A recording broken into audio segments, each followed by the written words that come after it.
Hi, I'm Jake McNulty. I go to Stephen Decatur High School in Berlin, Maryland, and my performances will include Spoon River Anthology's monologue number 149, Circe Foot, and Act 3, Scene 2, Puck's monologue from the Midsummer Night's Dream. Thank you. I hope you enjoy.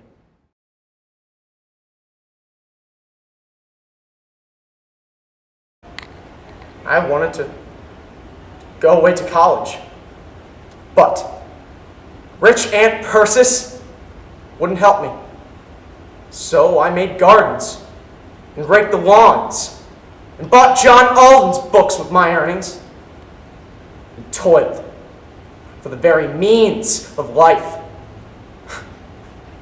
And I wanted to marry Delia Prickett, but how could I do it with what I've earned? There was Aunt Persis, more than 70, who sat in a wheelchair, half alive, her throat so paralyzed, when she swallowed, the soup ran out of her mouth like a duck.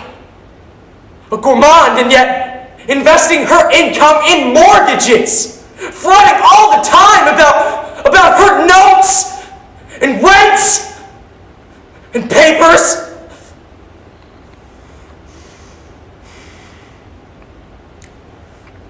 That day, I was sawing wood for her and reading Proudhon in between.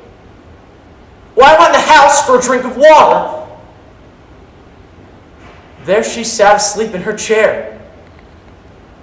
Proudhon lying on the table, and a bottle of chloroform on the book she used sometimes for an aching tooth. Well, I poured the chloroform onto a handkerchief and held it to her nose till she died.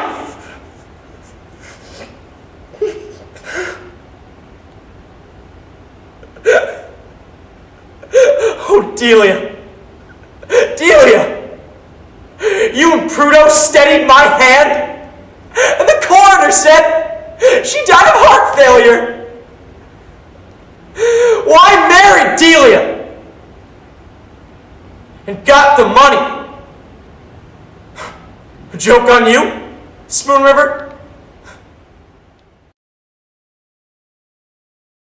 My mistress with the monster is in love.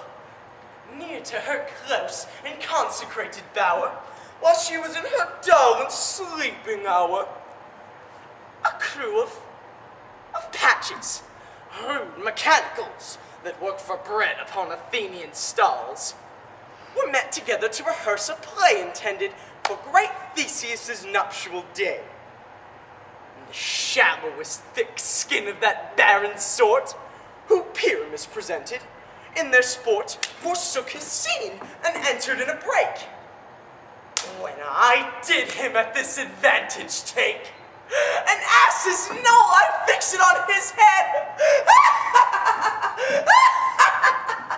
Oh, and on this Thisbe must be answered, and forth my mimic comes, when they him spy, as wild geese that the creeping fowler eye, or russet-painted chuffs, many in sort, rising and cawing at the gun's report, they sever themselves and madly sweep the sky.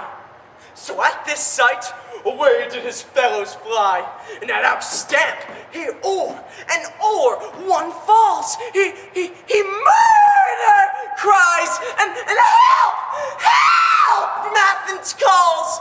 And their sense thus weak, lost in our fears thus strong, and made senseless things begin to do them wrong.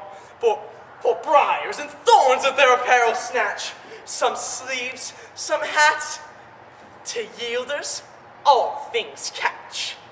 Why, I led them on in this distracted fear, and left sweet Pyramus translated here. When in that moment, so it came to pass, Titania waked, and straightway loved an ass.